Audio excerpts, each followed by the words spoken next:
The certified letter shook in my hands as I read the words that would change everything. Immediate forfeiture of property to Pinewood Hills HOA, effective in 30 days. Karen stood on my grandmother's porch, her arms crossed, that signature smirk playing across her bright red lips. She had no idea that in exactly 90 days I would be standing on her porch with a very different letter. But I'm getting ahead of myself. Let me tell you how a simple fence violation turned into the legal battle that dismantled an entire HOA empire. My name is Chun, and 3 months ago I inherited my grandmother's house in Pinewood Hills, a supposedly quiet suburban community in Northern California. Grandma Lily had lived there for 47 years. Long before the neighborhood became the manicured, rule-obsessed dystopia it is today. She passed away in January of 2024, and by March I had moved into a century-old craftsman home, ready to honor her memory and maybe find some peace after years of working 80-hour weeks in tech. The house was beautiful. A 2-story structure with original hardwood floors, stained glass windows, and a wraparound porch that Grandma Lily had decorated with hanging ferns and wind chimes. The property itself was substantial. Almost 2 acres of land with mature oak trees, a small creek running through the back, and an old split-rail fence that marked the boundaries my great-grandfather had established in 19... That fence would become the center of everything. I had been living there for exactly 3 weeks when I first met Karen Morrison, HOA President, self-appointed neighborhood watchdog, and, as I would soon discover, a woman with secrets that ran deeper than Pinewood Hills' perfectly maintained sewage system. It was a Tuesday morning in early April. I was in the backyard, cleaning up fallen branches from a recent storm, when I heard the click of heels on my stone pathway. I turned to see a woman in her mid-50s approaching, wearing a crisp white blazer, designer sunglasses, and an expression that suggested she smelled something unpleasant. "You must be the new owner," she said, not offering her hand. "I'm Karen Morrison, president of the Pinewood Hills Homeowners Association. We need to talk about your fence situation." I wiped my hands on my jeans and smiled politely. "Marcus Chun. Nice to meet you. What fence situation?" Karen removed her sunglasses with a theatrical flourish, revealing cold blue eyes that scanned my property like a predator assessing prey. "That monstrosity," she said, gesturing toward my great-grandfather's split-rail fence. "It's in complete violation of HOA architectural guidelines. Section 7, Paragraph 4, Subsection B clearly states that all perimeter fencing must be uniform white vinyl, 6 feet in height, with no more than 4 inches between pickets." I looked at the fence, the same fence that had stood there for 40-80 years, but this fence was here decades before the HOA even existed. "It's grandfathered in, right?" Karen's smile was sharp enough to cut glass. "I'm afraid you're mistaken. When your grandmother signed the updated HOA agreement in 2020, she waived all grandfather clause protections. The fence needs to come down, and you need to install approved fencing within 60 days. The cost will be approximately $12,000, but I know a contractor who could probably do it for $10,500. Something about the way she said it, the slight emphasis on "I know a contractor," made my stomach turn. But I kept my voice calm. "I'd like to review that agreement my grandmother allegedly signed. Can you provide me with a copy?" Karen's expression flickered, just for a microsecond, but I caught it. Annoyance. Worry, of course. "I'll have it sent to you by end of business today. In the meantime, consider this your formal notice of violation." She pulled a pre-printed form from her designer handbag and thrust it toward me. I took the paper, scanning its contents. According to this document, I had 60 days to comply or face a fine of $100 per day. At the bottom, in small print, was a clause that made my blood run cold. Persistent non-compliance may result in property lien and/or forced sale to recover expenses. "This seems excessive for a fence," I said carefully. Karen's smile widened. She raised one manicured hand in a dismissive gesture. "The rules exist for a reason, Marcus. They protect our property values. Surely you understand that. Your grandmother certainly did." Eventually, she turned to leave, then paused. "Oh, And that lovely old oak tree by your driveway? I'm afraid it's also in violation. Too close to the property line. We'll need to discuss removal next month. She clicked away on her heels, leaving me standing in my backyard, holding a violation notice, and feeling like I'd just been mugged in broad daylight. That evening, I did what any reasonable person would do. I called a lawyer. My friend's sister, Jennifer Wu, specialized in property law and agreed to review my situation pro bono, at least initially. "Send me everything you have," Jennifer said over the phone. "The original deed, your grandmother's purchase documents, any correspondence with the HOA, and especially that agreement Karen claims your grandmother signed in 2021.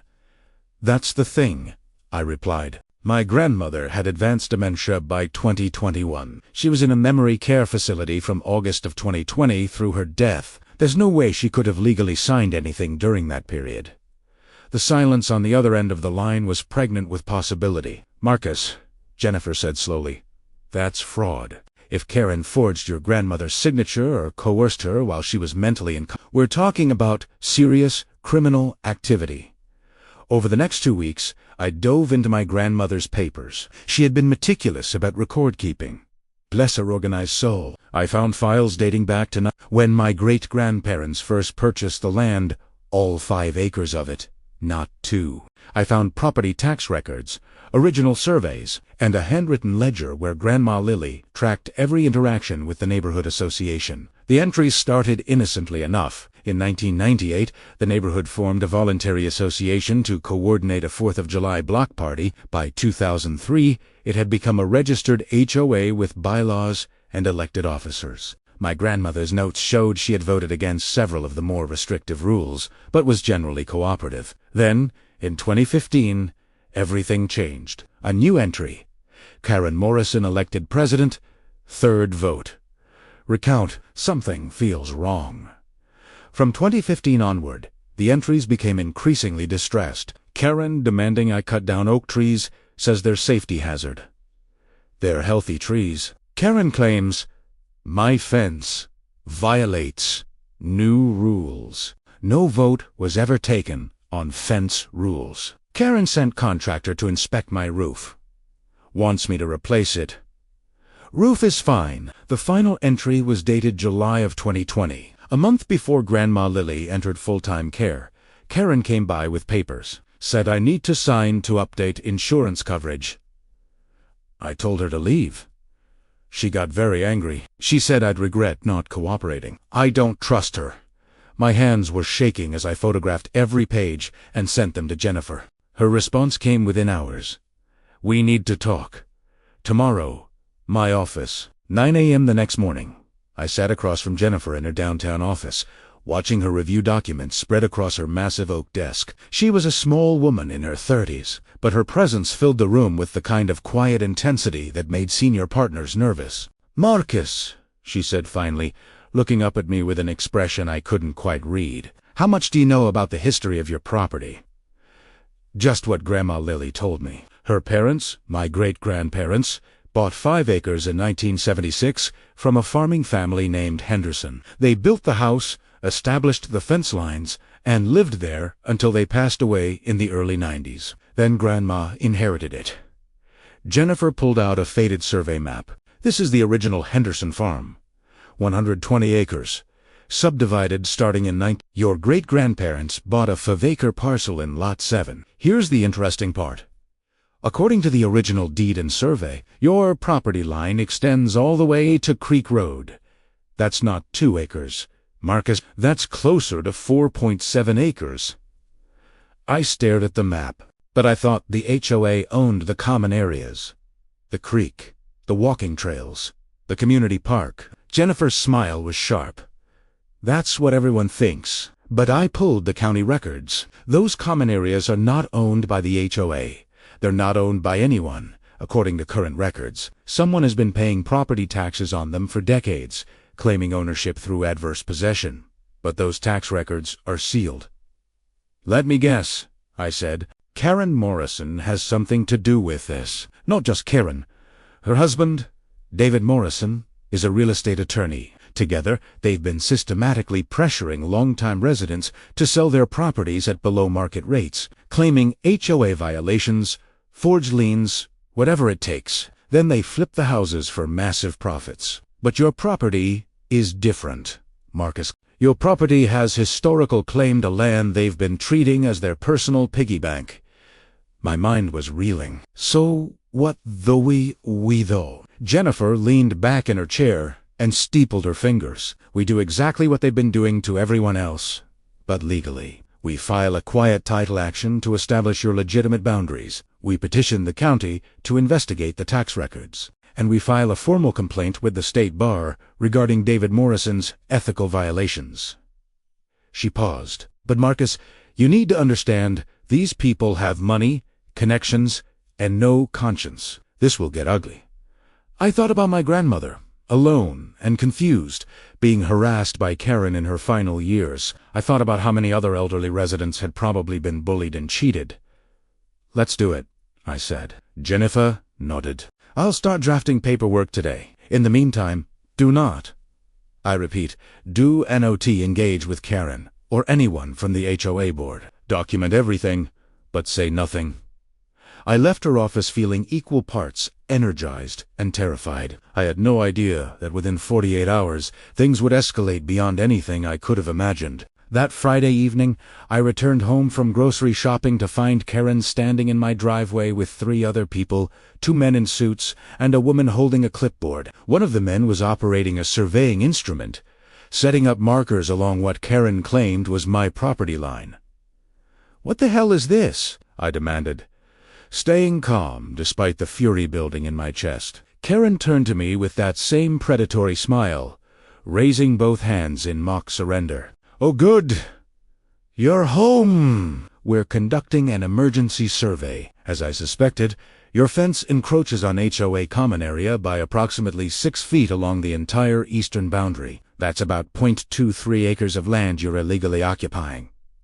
The woman with the clipboard stepped forward. "Mr. Chun, I'm Sharon Delgado, HOA legal counsel. We're prepared to offer you a settlement. Remove the fence, surrender the encroaching land to the HOA, and we'll waive all violation fees. Otherwise, we'll be forced to pursue legal action for land recovery and bill you for the cost of these surveys, approximately $8,500. I remembered Jennifer's advice. Say nothing. But Karen wasn't done. "I tried to be reasonable with your grandmother," she said, her voice dripping with false sympathy. "But she was stubborn. Delusional, really. In her final years, she believed all sorts of nonsense about property rights and historical claims. I hope you're smarter than she was, Marcus." She laughed, a short, sharp sound that echoed in the evening air. That laugh, that cruel, dismissive laugh about my grandmother. Something in me snapped. "Get off my property," I said quietly. "All of you." "Now." Karen's smile never wavered. "Of course, but you'll be hearing from us very soon. I'm calling an emergency HOA board meeting for Monday night. We'll be voting on immediate forfeiture of your land to resolve this encroachment. The bylaws allow for such action in cases of clear violation." She handed me another envelope, thicker this time, and walked away. Her entourage, following like well-trained dogs, I waited until they were gone before opening it. Inside was a 53-page legal document titled Notice of Land Forfeiture and Forced Sale. According to this document, the HOA board would vote in 72 hours on whether to seize the encroaching portion of my land. If approved, I would have 30 days to vacate that section of property before the HOA took physical possession. At the bottom, in Karen's handwriting, was a note. "Your grandmother should have cooperated. You still can. Call me." I stood there in my driveway, holding a document that threatened to steal my family's land, and made a decision. Karen Morrison wanted a war. She was about to discover that some battles you should never start, because I had just remembered something my grandmother once told me back when I was a kid. "Marcus, our family didn't just buy this land. Your great-great-grandfather helped found this entire community, and I have the papers to prove it." I pulled out my phone and called Jennifer. "I need you to search for something. Henderson Farm Land Trust. established 19... I think my family's involvement in this neighborhood goes back a lot further than anyone realizes. What are you thinking? Jennifer asked. I'm thinking Karen is trying to steal what might actually be my land. All of it. The silence on the other end told me Jennifer understood exactly what I meant. Have you ever dealt with an HOA from hell? Drop your stories in the comments below, because trust me, this is just the beginning. Make sure you're subscribed, because what I discovered in those old trust documents, it's going to blow your mind. Karen thought she was taking my land. She had no idea I was about to take everything she'd built her entire empire on. You won't believe what happened at that emergency board meeting. 72 hours. That's all the time I had before Karen's emergency HOA board meeting where they planned to vote on seizing my land. But while she was preparing her presentation on property violations, I was preparing something much more explosive. That weekend, Jennifer and I worked around the clock. What we discovered would not just save my property, it would destroy Karen's entire empire. Saturday morning, Jennifer called at 6 a.m. Her voice was shaking with excitement. Marcus, get to my office. Now, bring any old family photos showing the property. I arrived with a shoebox full of photographs. Jennifer's office looked like a detective's evidence room. Papers everywhere. 3 monitors displaying county records and historical documents. Look at this, she said, pointing to a screen. The Henderson Farm Land Trust, established 19... Your great-great-grandfather, James Chun, wasn't just a buyer. He was a co-founder. That makes you a beneficiary trustee with legal claim to oversee all trust lands. My heart pounded. What does that mean? It means every common area in Pinewood Hills, the creek, trails, park, even the HOA clubhouse land. You have legal authority over all of it. Karen has been operating as if she owns these spaces. Legally, she's been squatting on your family's land. Jennifer pulled up another document. And she's been collecting rent from the cell phone company that leases the water tower space. $4,000 per month for 8 years. That's $384,000 in stolen funds. She showed me a spreadsheet detailing every property sale in Pinewood Hills since 2015. 23 homes sold. 17 were longtime residents who sold below market value after receiving multiple HOA violations. The pattern was sickening. Karen would target elderly homeowners living alone, pile on violations until they couldn't afford the fines. Then her husband David would have a buyer ready who'd flip the property for massive profit. This is organized fraud, I said. Yes. And we're going to expose it tonight. I've drafted emergency injunction paperwork. We file Monday morning before the meeting. By the time Karen starts her vote, a county sheriff will be there with a court order. Monday morning, we were at the courthouse. By 8 a.m., by 9:30, we had our emergency injunction. Deputy Rodriguez was assigned to serve the order at the evening meeting. I arrived at the community center at 6. The parking lot was packed. At least 60 residents had come to watch. Karen stood at the entrance in her blood-red blazer, greeting people like a politician. When she saw me, her smile widened. Marcus! She waved her hand cheerfully. I'm so glad you came. I was worried you might not show up to defend your position. She laughed, playing to the crowd. I walked past without responding. Jennifer sat in the back row with her briefcase. Deputy Rodriguez sat nearby in plain clothes. At 7 p.m. sharp, Karen called the meeting to order with her gavel. Good evening. Thank you all for attending. We have critical business regarding a serious property encroachment. Her eyes locked onto me. Marcus Chun has refused to address multiple violations, most notably an illegal fence encroaching on HOA property by 6 feet.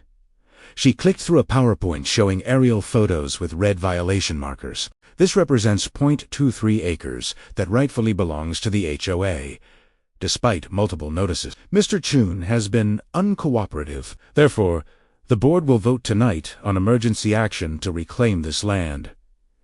She paused dramatically, raising her hand to her chest. I know this seems harsh, but we must protect our community. Questions before we vote? I stood up. Yes, Karen. I have several questions. Her smile tightened. The floor is yours. I walked to the front. Jennifer joined me with her briefcase. Deputy Rodriguez moved closer. I'd like to ask everyone here, have you actually seen Karen's survey? Have any of you verified it against county records? Board member Roberts spoke up. Karen presented it to us. We assumed it was official.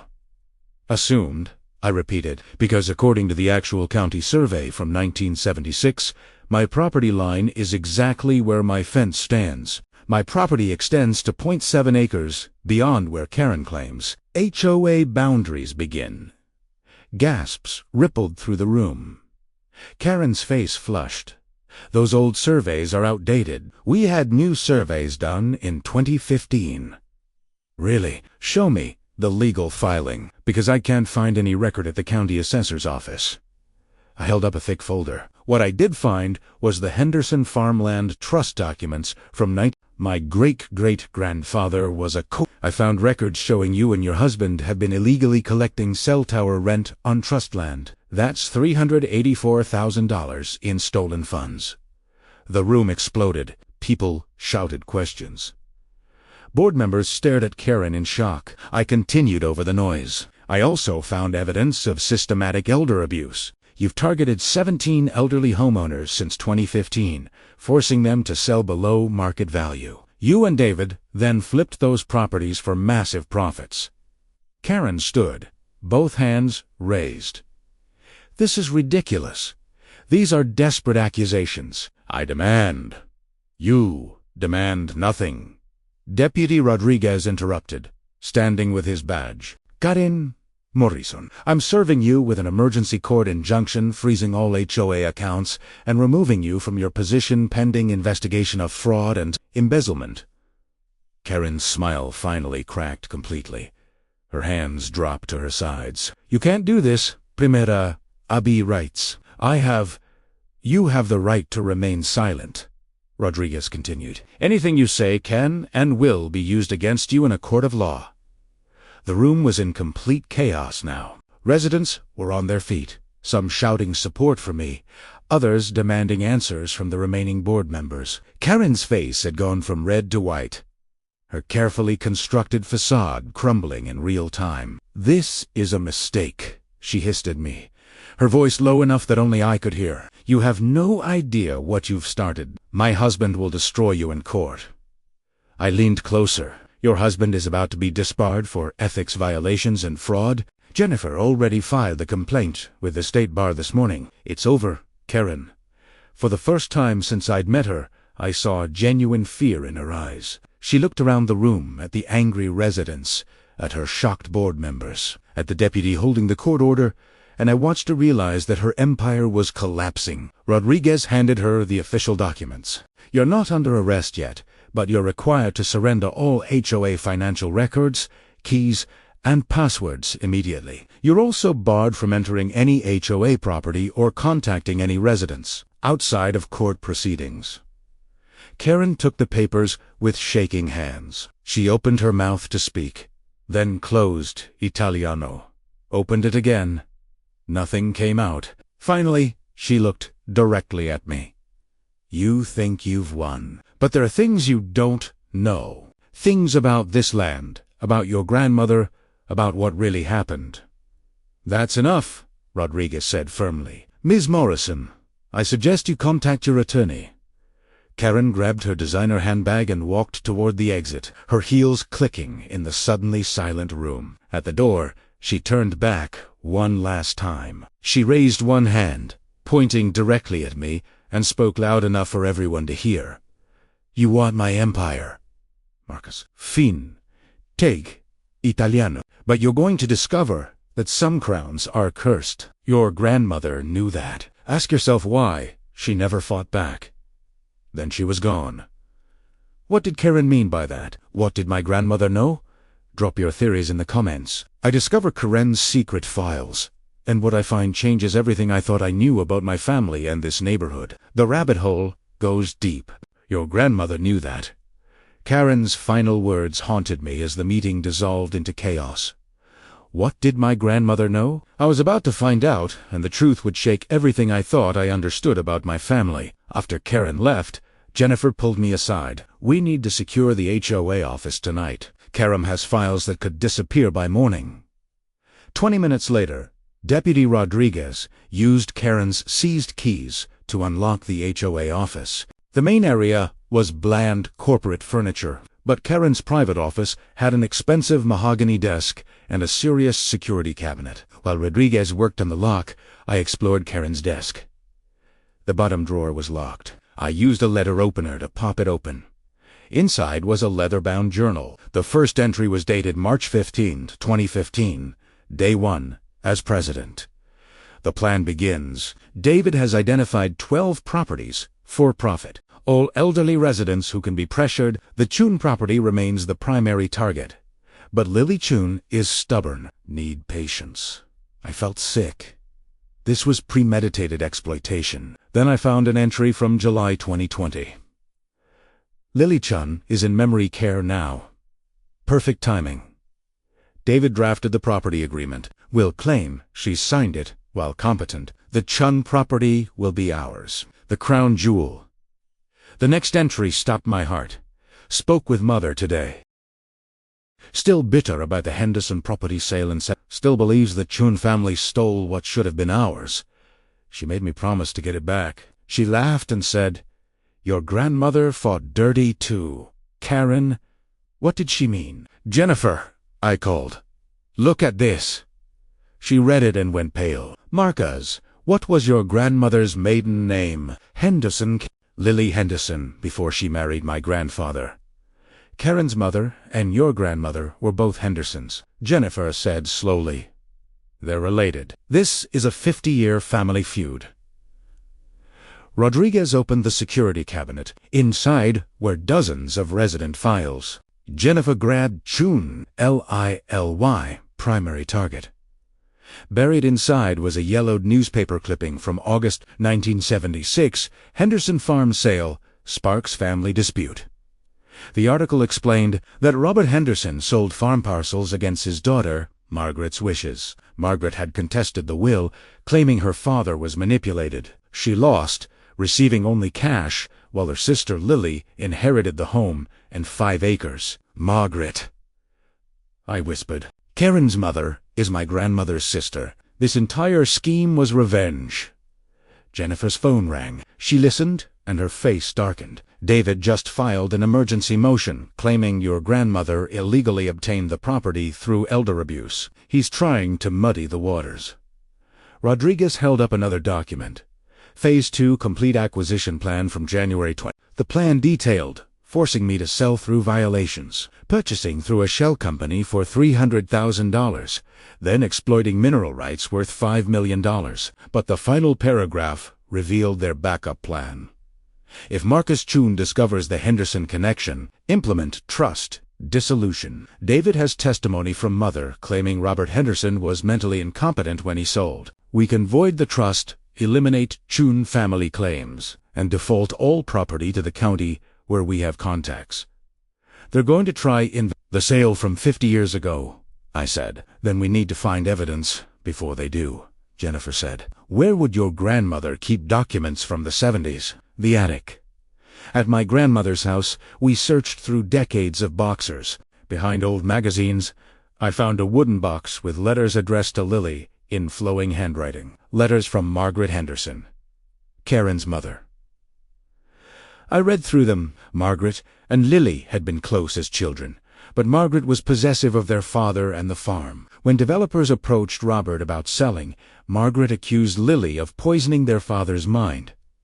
But Lily's reply, letters, told a different story. Robert wasn't manipulated. Practical. The farm was failing financially. He wanted to sell strategically to secure his daughter's futures. The final letter from Margaret was dated September 1976. Lily, you stood with father against me. Blood means nothing to you. Don't be surprised when your descendants learn what betrayal feels like. You're going to lose everything. This isn't over. It will never be over. Margaret, it's a threat, Jennifer said. Margaret vowed revenge. Karen is finishing what her mother started. I understood now. My grandmother had known what Karen was doing. She'd chosen not to fight back, maybe from guilt, maybe from love for her sister. maybe from exhaustion. Karen's words echoed. Ask yourself why she never fought back. She didn't fight back because she couldn't destroy what was left of her family, I said quietly. Even with Karen targeting her final years, she couldn't expose them. Jennifer squeezed my shoulder. But you can. You have proof of fraud. You have proof this was revenge, not legitimate claims, and these letters show the original sale was legal. My phone rang. Unknown number. Marcus. Karen's voice was cold. I assume you've found my files and figured out the family connection. Congratulations. What do you want, Karen? I want you to understand something. You can expose the fraud. Have me arrested, but David's plan is already in motion. By the time you win, the trust will be dissolved and your property claim voided. She paused.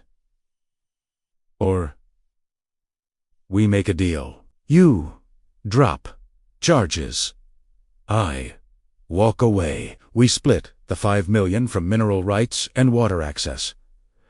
$2.5 million each. You keep your home. I get compensation for what Mother was cheated out of, and we both move on. You're offering me a bribe after everything you've done. I'm offering a solution. Your grandmother carried guilt for 50 years. Do you want a decade of court battles, or take the cash, honor both families, and end this curse? She hung up. Jennifer stared at me. Please tell me you're not considering that. I looked at the letters. 50 years of pain. I thought about my grandmother refusing to destroy her sister's daughter even as Karen destroyed her. I thought about 17 elderly victims driven from their homes. $384,000 stolen. No, I said firmly. This ends now. Tomorrow, we take everything to the district attorney. We file charges for fraud, elder abuse, embezzlement, and conspiracy. Everyone will know this was a vendetta, not a property dispute. Jennifer smiled. That's what I wanted to hear. But as we finished documenting the letters, my phone buzzed with a text from an unknown number. It was a Poto Karen standing outside my house, smiling, raising one hand in a wave. The timestamp showed it was taken 10 minutes ago. Below the photo, sleep well, Marcus. Tomorrow you'll learn what it really means to fight family. Your grandmother tried to protect you from this. Now you'll understand why she was afraid. Ki showed Jennifer. Her face went white. She's threatening you. We need to call Rodriguez right now. As I reached for my phone, every light in the house went out. The power was dead. In the darkness, I heard footsteps on the front porch. Slow. Deliberate. Then a knock on the door. 3 sharp raps that echoed through the silent house. Jennifer grabbed my arm. Don't answer it. Another knock. 3 more raps. Then Karen's voice, sing-song and chilling. From outside, Marcus, we need to talk. Face to face. No lawyers. No deputies. Just family. Open the door, or I'll show you what real consequences look like. What would you do? Open the door and face Karen alone, or call the police and risk whatever she's planning? Drop your choice in the comments. The final confrontation, the courtroom showdown, and the shocking twist that nobody saw coming. Make sure you're subscribed, because this ending will blow your mind. The lights were out. Karen was at my door. Open up. Marcus. Just family. No lawyers. No deputies. Her voice was sing-song, chilling. Jennifer gripped my arm in the darkness. What happened next would determine everything: my property, my family's legacy, and whether justice would finally prevail after 50 years of betrayal. I stood frozen in the dark hallway, my heart pounding so loud I was sure Karen could hear it through the door. 3 more knocks echoed through the house, each one more insistent than the last. Marcus, Karen called out, her tone shifting from sing-song to sharp impatience. I know you're in there. I can see Jennifer's car in the driveway. Don't make this harder than it needs to be. Jennifer had her phone out, trying to dial Rodriguez, but there was no signal. She's jamming the cell service, she whispered. Marcus, We need to get out of here. Back door. Now. But something in me refused to run. My grandmother had spent her final years running from this confrontation, carrying the weight of her sister's hatred alone. I wasn't going to do the same. Stay here, I told Jennifer. If anything happens, get out and find help. Before she could protest, I walked to the front door and opened it. Karen stood on my porch. Illuminated by moonlight, she'd changed from her board meeting blazer into dark clothing, and her expression was unreadable. But her hands were empty. No weapons, no threats, just raised slightly in a gesture of peace that felt deeply wrong. Smart choice, she said, lowering her hands slowly. Kani kume. We really do need to talk. We can talk right here, I said, keeping the door half closed. Say what you came to say. Karin Leged, not her usual sharp sound, but something almost sad. You know, you look just like her. Your grandmother. Same stubborn jaw. Same eyes that think they can see right through people. She shook her head. I hated that about her. Still do, even though she's gone. Why are you here, Karen? Because tomorrow, when you file those charges against me, you need to understand the whole story, not the sanitized version in those letters Lily kept. The real story. I know the real story, I said. Your mother was bitter about losing the farm inheritance. She blamed my grandmother. She spent 50 years holding a grudge, and she raised you to finish her revenge. Karen's smile was bitter. Did those letters mention that Robert Henderson promised the farm to my mother? That he'd told Margaret for years she would inherit everything? Did they mention that Lily convinced him to change his will 3 months before he died? I felt a chill. That's not true. Isn't it? Ask yourself. Marcus, why did Margaret fight so hard in court? Why did she claim undue influence? Because there was undue influence. Lily was young, beautiful, newly married to your grandfather who was successful. She convinced Robert that selling parcels was modern and practical. She made Margaret look like an old-fashioned fool. Karen stepped closer. My mother wasn't just bitter. Marcus, she was betrayed. And when Lily got everything, the house, the best land, the trust benefits, she didn't even share it. She cut Margaret out completely. Because Margaret contested the will, I said, she sued her own sister. After Lily stole her inheritance, Karan's voice rose, genuine emotion cracking through. You want to paint me as the villain? Fine. I committed fraud. I forged documents. I bullied elderly people, but I did it to take back what my family was cheated out of. Your grandmother lived in luxury while we struggled with nothing. Behind me, Jennifer moved closer. None of that justifies what you've done, she said quietly. Even if everything you're saying is true, and I doubt it is, that doesn't give you the right to hurt innocent people. Eyes flicked to Jennifer, then back to me. Innocent? There are no innocent people in this story. Lily Chun spent 50 years pretending she hadn't destroyed her sister's life. She let Margaret die poor and bitter while she lived in this beautiful house. Where's the justice in that? My grandmother had dementia, I said, my voice tight with anger. In her final years, you harassed her, forged her signature, tried to steal her property while she couldn't even remember who you were. Whatever happened 50 years ago? That's unforgivable. For the first time, something like shame flickered across Karen's face. She raised one hand to her temple, rubbing it slowly. I know, she said quietly. I know what I did was wrong. I visited her once at the memory care facility. She didn't recognize me, but she kept talking about Margaret. She kept saying, I'm sorry, Maggie. I'm so sorry. Karen's hand dropped. Your grandmother carried that guilt her whole life. Marcus, she knew what she'd done, and she was sorry, just not sorry enough to make it right. So you decided to make it right by continuing the cycle. I shook my head. By becoming exactly what you accuse my grandmother of being. No, Karen said sharply. I decided to take back what was stolen. There's a difference. There really isn't, Jennifer said. You're both just people who hurt others to get what you want. The silence stretched between us. Somewhere in the distance, a siren waylaid Deputy Rodriguez, probably responding to Jennifer's earlier attempt to call. Karen heard it too. She smiled sadly. That's my cue to leave. But before I go, Marcus, I want you to know something. That offer I made $2.5 million each. It wasn't just a bribe. It was an olive branch. A way to end this curse that's poisoned to generations. We're not family, I said. We are. That's what makes this all so tragic. Karen turned to leave, then paused. She raised both hands in surrender. When you win tomorrow, and you will win, remember that you won by doing exactly what Lily did. You're using the legal system to take everything from me, just like she used it to take everything from Margaret. History doesn't repeat. Marcus, it just echoes. She walked down the steps and disappeared into darkness. 30 seconds later, the lights came back on and my cell signal returned.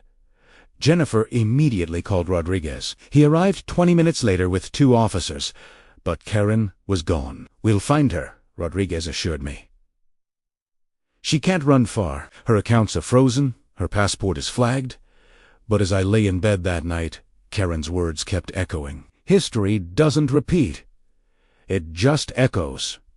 Was she right? Was I just perpetuating the same cycle? The next morning, Jennifer and I met with District Attorney Sarah Chun, no relation, to present our evidence. The DA was sharp, built her reputation on white-collar crime prosecutions. This is impressive work, she said, reviewing our documentation. The journal alone is enough for fraud and embezzlement charges. The elder abuse angle makes it stronger. We're talking potential prison time of 10 to 15 years for Karen, 5 to 7 for David. What about the trust dissolution claim? I asked. Can they still try to invalidate the original sale? Dashun smiled. They can try, but it won't work. The statute of limitations on contesting a will is 120 days in California. That expired in December 19. Even if they had evidence of undue influence, which they don't, it's 50 years too late. Jennifer leaned forward. What about Karen's claims that Marcus's grandmother convinced her father to change his will 3 months before he died? It would be relevant if it were true, the DA said. But I pulled Robert Henderson's will this morning. It was written in 1968, 8 years before he died, and never amended. So, unless Karen has evidence of a different will, which she doesn't, that claim is pure fiction. Relief washed over me. So there's no truth to her story at all. Oh! There's some truth, Dashun said. Margaret Henderson did contest the will. She did lose badly, and she did receive only a small cash settlement. But that wasn't because of any fraud. It was because Robert Henderson's will was clear, legal, and unambiguous. Margaret was unhappy with the outcome. But being unhappy doesn't make you a victim.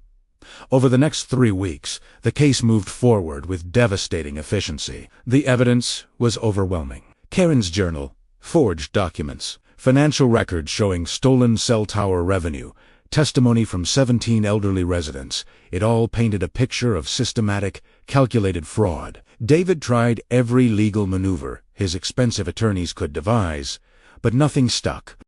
The evidence was too solid. The preliminary hearing was held on a Tuesday morning in late May. The courtroom was packed with Pinewood Hills residents, many of them Karen's former victims. I sat in the front row with Jennifer, watching as Karen and David were led in by bailiffs. Karen looked diminished. Gone was the power blazer and confident smile. She wore a simple gray suit, her face pale and drawn. When the judge asked how she pleaded 2 charges of fraud, embezzlement, and elder abuse, she stood silently for a long moment. Then, quietly, "Guilty, Your Honor." A gasp went through the courtroom. Even the judge looked surprised. David's attorneys immediately requested a sidebar, but Karen raised her hand, stopping them. "I'm guilty," she repeated, louder. "I did everything they're accusing me of. I forged documents. I stole money. I terrorized elderly people who just wanted to live in peace. I did it all." She turned to look at me. I did it because I believed I was taking back what my family was owed. I believed the ends justified the means. I was wrong. The judge cleared his throat. Ms. Morrison, I need to advise you that by pleading guilty, you're waiving your right to a trial and accepting full responsibility. Do you understand that? I do, Your Honor. And you're doing this against the advice of your counsel. Karen glanced at David, whose face had gone white. I'm tired of fighting. I'm tired of carrying my mother's hatred. I just want it to be over.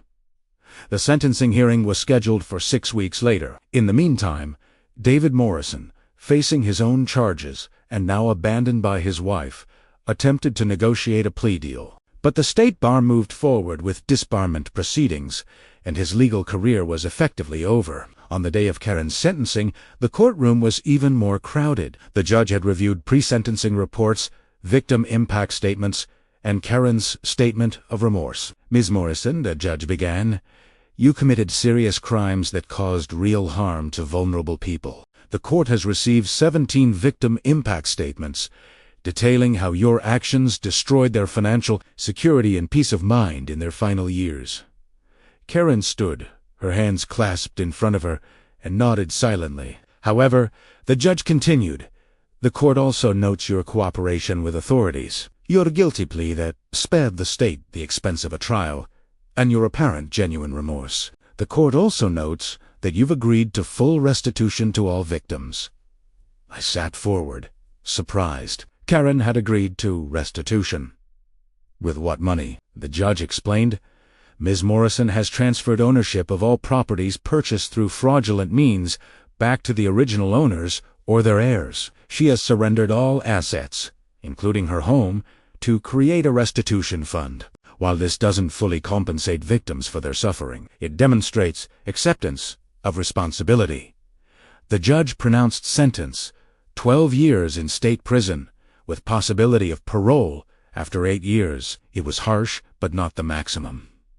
Karen accepted it without emotion. As they led her away, she stopped near where I was sitting. A bailiff allowed her 1 moment. She looked at me, raised one hand to her heart, and said quietly, tell your grandmother's memory that I'm sorry. Tell Margaret's memory that I tried. And tell your own story better than we told ours.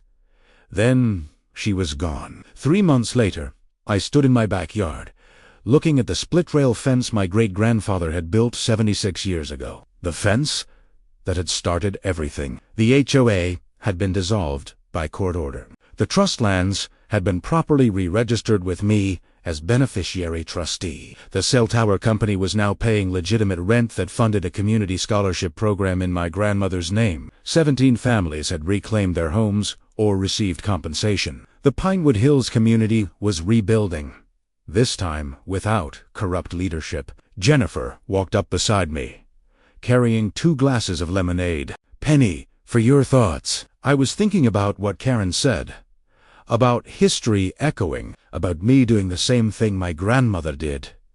And I think she was wrong. My grandmother used the law to protect her rights and secure her future. Karen used fraud and intimidation to take what wasn't hers. Those aren't the same thing.